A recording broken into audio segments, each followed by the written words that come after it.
अमीर और गरीब बहू की दिवाली। गरीब किशन झोपड़ी के बाहर बैठा चाक पर मिट्टी के दिए बना रहा होता है। तभी ललिता कहती है, अजी अभी तो पहले के बनाए हुए दिए ही नहीं बिके हैं, तो फिर आप दोबारा से दिए क्यों बना रहे हैं? तो क्या करूं ललिता, जमाना जिस हिसाब से तेजी से बढ़ रहा है, जहां देखो वहां चाइनीज लाइट मरकरी ही बिक रही है। इसीलिए मुझे गरीब कुम्हार की मिट्टी के दिए कोई नहीं पूछता, वरना 8-10 साल पहले के दौर में मैं जितने भी दिए बनाता था वो तो हाथों हाथ बिक जाया करते थे। अजी अब तो दिवाली में बस 2 ही दिन रह गए हैं। गुड्डी और राजू भी मिठाई और पटाखे की जिद लगाए हुए बैठे हैं। अगर हमारे पास दिए नहीं बिके तो हम अपने बच्चों की खुशियाँ कहाँ से खरीदेंगे?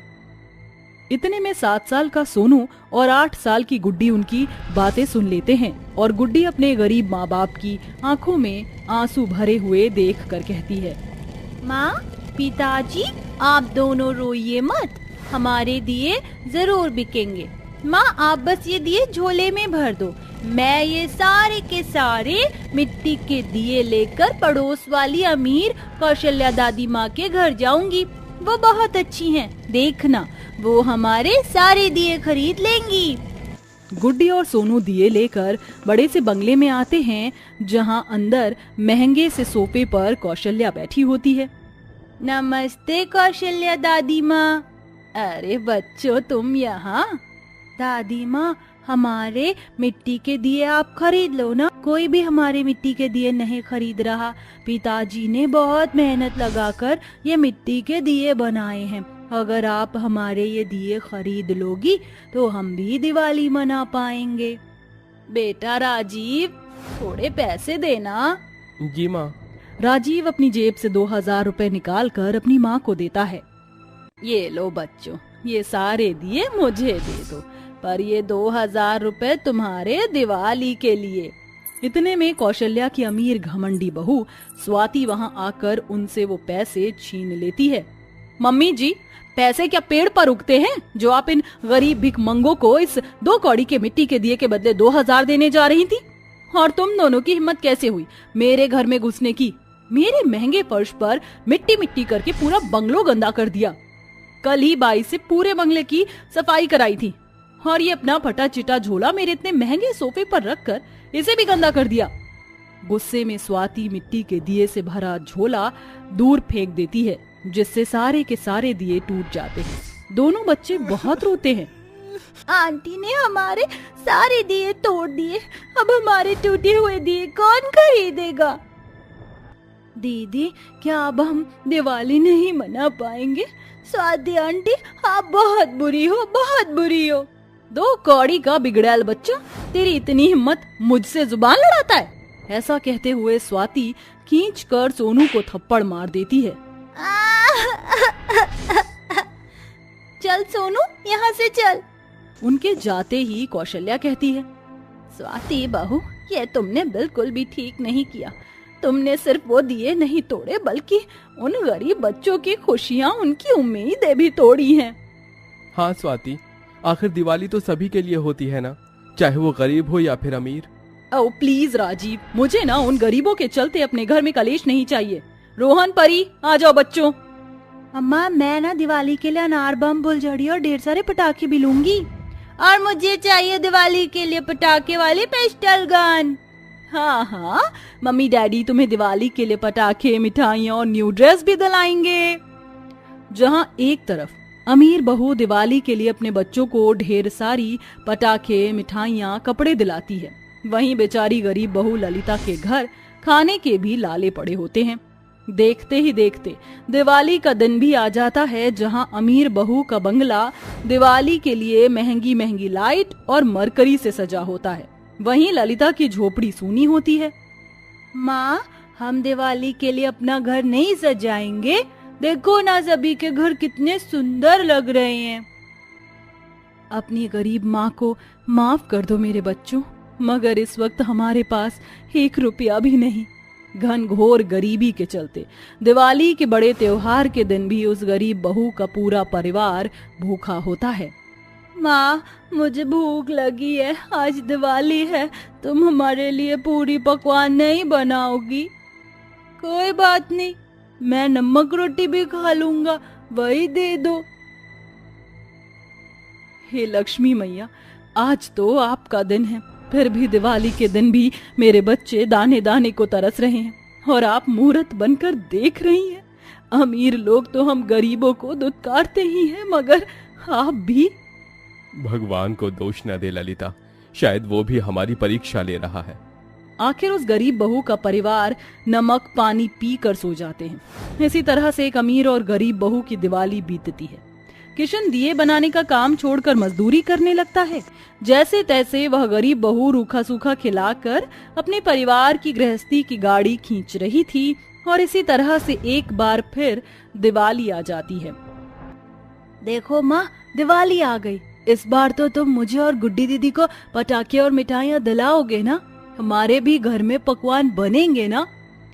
सोनू के मन में दिवाली के लिए भरे अरमान देखकर ललिता भराई आंखों से कहती है, हाँ बच्चों, इस बार हम दिवाली जरूर मनाएंगे, जरूर मनाएंगे।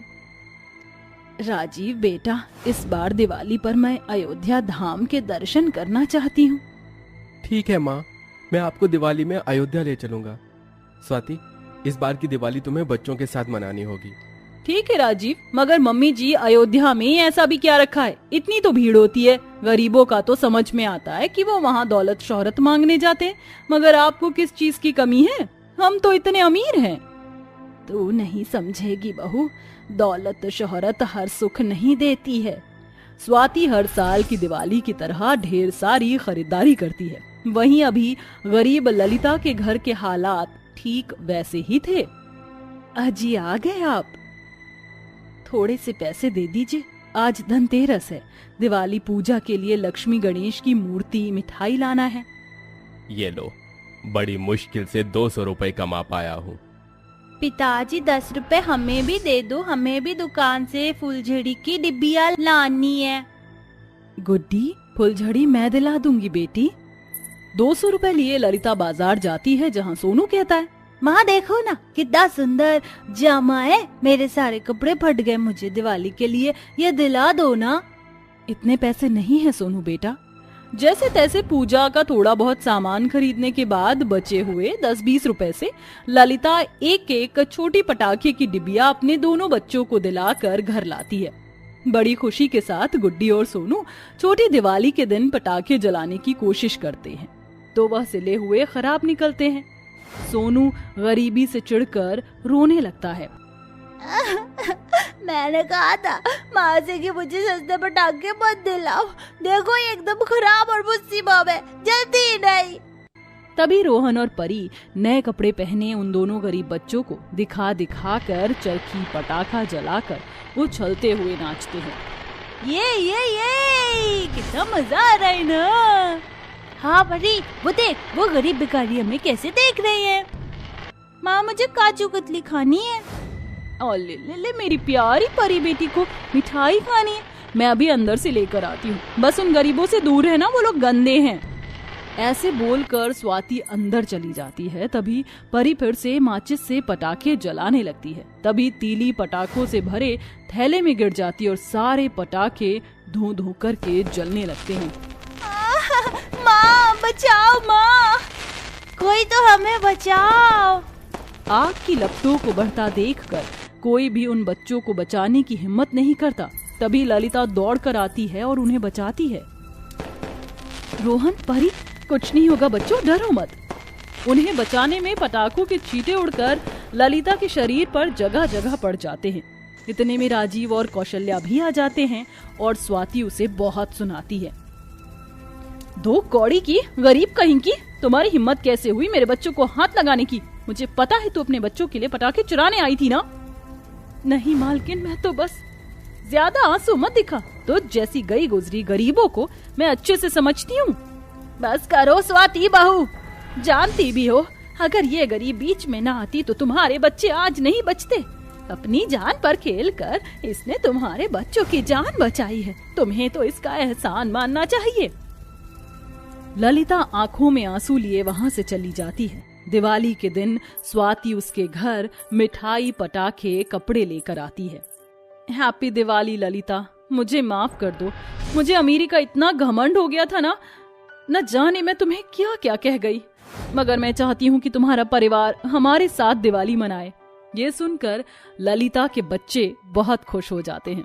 इस बार दिवाली पर स्वाति अपने बंगले को महंगे लाइट की जगह उस गरीब बहू के बनाए मिट्टी के दियों से सजाती है और सभी एक दूसरे को मिठाई खिलाते हुए खुशियों भरी दिवाली मनाते हैं। अरे जरा जोर जोर से दबा, हाथों में जान नहीं है क्या? जुबान तो तेरी कैंची की तरह चलती है और हाथ हैं कि तेरे हिलते ही नहीं। जैसी माँ वैसी बेटी, इसके हाथों में भी जान नहीं है। ऐसा लग रहा है कि कोई रुई से सर दबा रहा है। चाची 1 घंटे से सिल दबा ली हूँ, हाथ दल डोला है। देखा माँ जी, इसकी जुबान अभी 2 फुट की भी नहीं है और जुबान देखो 10 फुट की है। रुक, तुझे अभी बताती हूँ। भाभी, प्रीति अभी छोटी है, उसे माफ कर दीजिए। प्रीति, चाची को सॉरी बोलो, बड़ों से क्या ऐसे बात करते हैं? सॉरी चाची। शोभा एक गरीब परिवार से होती है, जिसके चलते वो अपनी शादी में दहेज नहीं ला पाती है। दहेज ना लाने के कारण शोभा की सास अनामिका और जेठानी ज्योति हमेशा उस पर अत्याचार करते हैं। समय गुजरता है और शोभा की बेटी हो जाती है, जिसके चलते अब वो माँ बेटी दोनों पर अत्याचार करते। शोभा का पति राज अक्सर काम के सिलसिले में देश से बाहर रहा करता था, इसलिए उसे इस बारे में कुछ पता नहीं था। माँ जी, कब तक हम इसे और इसकी बेटी को फ्री में पालेंगे? मैं तो कह रही हूँ जितनी जल्दी हो सके इसे और इसकी बेटी को घर से रवाना कर दो। हाँ बहू, बस एक इससे और इसकी बेटी से घर की सफाई करवा लूं, फिर धक्के मार कर दोनों को घर से निकाल दूंगी। अरे वाह माँ जी, मानना पड़ेगा आपको। ज्योति और अनामिका शोभा और उसकी बेटी से दिन रात काम करवाते और छोटी छोटी गलतियों पर उन्हें मारा करते, लेकिन शोभा ये सब बस अपनी बच्ची के लिए सहती और किसी से कुछ ना कहती। ऐसे ही समय गुजरता है। माँ, इस बार दिवाली पर मुझे नए कपड़े दिलाओगी ना? हाँ मेरी बच्ची, इस बार मैं जरूर तुझे तेरे मनपसंद के कपड़े दिलाऊंगी। लेकिन कैसे? मेरे पास तो पैसे ही नहीं है और ये जो पैसे भेजते हैं उसे माजी और भाभी अपने पास रख लेती हैं। अब मैं क्या करूं? शोभा इतना सोचती है और अपनी जेठानी ज्योति के पास जाती है। मेरा बेटा तो इन नए कपड़ों में किसी हीरो से कम नहीं लग रहा है। बबलू बेटा, आपको आपके दिवाली के कपड़े पसंद आए ना? हाँ माँ, बहुत अच्छे हैं। भाभी, तू यहाँ क्या कर रही है? भाभी, दिवाली आ रही है। मैंने प्रीति से वादा किया था कि इस साल मैं उसे जरूर नए कपड़े दिलाऊंगी, लेकिन मेरे पास पैसे नहीं है। आप मेरे लिए ना सही लेकिन मेरी बच्ची के लिए दिवाली के नए कपड़े ले आइए, इससे उसके चेहरे पर थोड़ी मुस्कान आ जाएगी। मैंने यहाँ कोई बैंक खोल रखा है क्या, जो जब चाहे पैसे निकाल ले? तेरी बेटी के कपड़ों के लिए मेरे पास कोई पैसे नहीं है, समझी? चल अब जा और मेरे लिए चाय बना कर ला। तेरी बकवास सुनकर मेरा सिर दर्द होने लगा है। लेकिन भाभी, कहा ना एक बार, समझ नहीं आता है, जा यहाँ से। जिसके बाद शोभा निराश होकर कमरे से बाहर आ जाती है। ऐसे ही दिन गुजरता है। शोभा और शोभा की बेटी घर की दिवाली की सफाई कर रहे होते हैं, वहीं अनामिका और ज्योति आराम से बैठे होते हैं। दोनों माँ बेटी सफाई कर ही रहे होते हैं कि तभी प्रीति के हाथ से कांच का पॉट गिरकर टूट जाता है, जिसे देखकर ज्योति और अनामिका चिल्लाते हुए कहते हैं, ये देखो, कर दिया नुकसान। जानती भी है कि कितना महंगा था। एक तो शादी में एक फूटी कौड़ी नहीं लेकर आई, ऊपर से बेटी को जन्म दिया और अब ये नुकसान। तुम दोनों इस घर में रहने के लायक ही नहीं हो। निकल जाओ तुम दोनों यहाँ से, वरना एक दिन तुम दोनों माँ बेटी इस पूरे घर को खा जाओगी और डकार भी नहीं लोगी। नहीं माँ जी, माफ कर दीजिए, हमसे आइंदा से ऐसी कोई गलती नहीं होगी। हमें घर से मत निकालिए, हम लोग कहाँ जाएंगे? कहीं पर भी जाओ, हमें इससे क्या। बस अब तुम दोनों इस घर में नहीं रह सकती। इतना कहकर ज्योति और अनामिका शोभा और उसकी बेटी को धक्के मारकर घर से बाहर निकाल देते हैं। शोभा और प्रीति कई घंटे तक घर के बाहर बैठकर रोते हैं, लेकिन वो लोग दरवाजा नहीं खोलते। जिसके बाद शोभा अपनी बेटी प्रीति को लेकर सड़क पर इधर से उधर भटकने लगती है। कई घंटे भटकने के बाद शोभा को एक छोटी सी झोपड़ी दिखाई देती है, जिसके अंदर वो अपनी बेटी को लेकर चली जाती है। माँ, अब हम कहाँ जाएंगे? माला तो ही नहीं है। नहीं बेटा, ऐसे नहीं बोलते।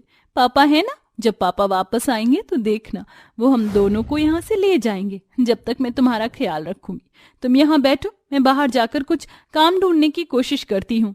शोभा कई जगहों पर जाकर काम ढूंढने की कोशिश करती है, लेकिन शोभा को कहीं पर भी काम नहीं मिलता। ऐसे ही कई घंटे बीत जाते हैं। आखिर में जब शोभा निराश होकर अपने घर लौट रही होती है कि तभी रास्ते में उसे मिट्टी के बर्तन बनाने वाले दिखते हैं, जिसे देखकर शोभा के मन में ख्याल आता है और वो उन लोगों से थोड़ी मिट्टी लेकर घर आ जाती है। माँ, ये क्या है? बेटा, ये बर्तन बनाने वाली मिट्टी है। इस मिट्टी से हम लोग भगवान श्री गणेश और माता लक्ष्मी की मूर्ति बनाएंगे और उसी के साथ दिए भी बनाएंगे। दिवाली आ रही है ना, हम यही बनाकर बेचेंगे और उससे जो पैसे मिलेंगे उन पैसों से अपना गुजारा करेंगे। माँ, फिर तो बहुत मजा आएगा, मैं भी आपके साथ बनाऊंगी। जिसके बाद दोनों माँ बेटी मिलकर मिट्टी के दिए और भगवान श्री गणेश लक्ष्मी माता की मूर्ति बनाते हैं और उन्हें अपने घर के बाहर ही बेचते हैं। ये भगवान गणेश और माता लक्ष्मी की मूर्ति बहुत सुंदर है और ये दिए भी काफी अच्छे लग रहे हैं। एक काम करो, ये सब पैक कर दो। ये लीजिए, आपके 490 रुपए हुए। दिन भर की होने वाली कमाई से गरीबी में माँ बेटी अपना गुजारा करते हैं। वहीं अनामिका और ज्योति बड़े ऐशो आराम से अपने घर में रहते हैं। ऐसे ही कुछ दिन और गुजर जाते हैं। चलो अच्छा हुआ, इस बार मैं दिवाली से पहले ही घर आ गया। बस कुछ देर और, फिर मैं शोभा और प्रीति से मिलूंगा और उन्हें ये सारे तोहफे दूंगा। राज विदेश से वापस लौट चुका होता है और अपने घर जा रहा होता है, लेकिन रास्ते में राज को उसकी बेटी प्रीति दिख जाती है, जिसे देखकर राज जल्दी से प्रीति के पास जाता है। प्रीति बेटा, तुम यहाँ क्या कर रही हो? और शोभा कहाँ है? माँ, दे तो पापा आ गए। शोभा, ये सब क्या है? तुम और प्रीति यहाँ क्या कर रहे हो? क्या हुआ है तुम लोगों के साथ? राज के पूछने पर शोभा रोते हुए अपने और अपनी बेटी के ऊपर हुए अत्याचारों के बारे में राज को बता देती है, जिसे सुनकर राज को बहुत गुस्सा आता है और वो अपने घर जाता है। भाभी, आपकी हिम्मत कैसे हुई मेरी पत्नी और बेटी के साथ ऐसा करने की? उस 2 टके की औरत के लिए मुझ पर चिल्लाने की कोई जरूरत नहीं है, समझे? अरे उसकी हैसियत ही क्या थी, वो तो इस घर की नौकरानी से भी गई गुजरी थी। जैसे नौकर को घर से निकाल दिया जाता है, वैसे हमने उसे घर से निकाल दिया। और भूलो मत, ये प्रॉपर्टी माँ जी के नाम पर है और माँ जी भी उसे इस घर में कभी नहीं रखेंगी। ठीक है, आपको और माँ को यह प्रॉपर्टी और घर मुबारक हो। मेरी पत्नी और बेटी ही अगर इस घर में नहीं रहेंगी तो मैं यहाँ रहकर क्या करूंगा? मैं भी यहाँ से चला ही जाता हूँ। राज भी घर छोड़ देता है और दूसरा घर लेकर अपनी पत्नी और बेटी के साथ खुशी खुशी रहने लगता है और दिवाली वो एक साथ खुशी खुशी मनाते हैं। शोभा अपना मिट्टी के दिए और भगवानों की मूर्ति बनाने का काम जारी रखती है, जिससे घर का गुजारा और अच्छे से चल जाता है और ऐसे ही महीने गुजर जाते हैं। वहीं दूसरी तरफ ज्योति और अनामिका अपने पैसों को फिजूल खर्चों में उड़ाते हैं, जिससे वो धीरे धीरे कंगाल होने लग जाते हैं और उनकी फिजूल खर्ची उन्हें जल्द ही रोड पर ले आती है। लगता है हमें हमारे किए की सजा मिल रही है। हमने जो शोभा और उसकी बेटी के साथ किया वो गलत था।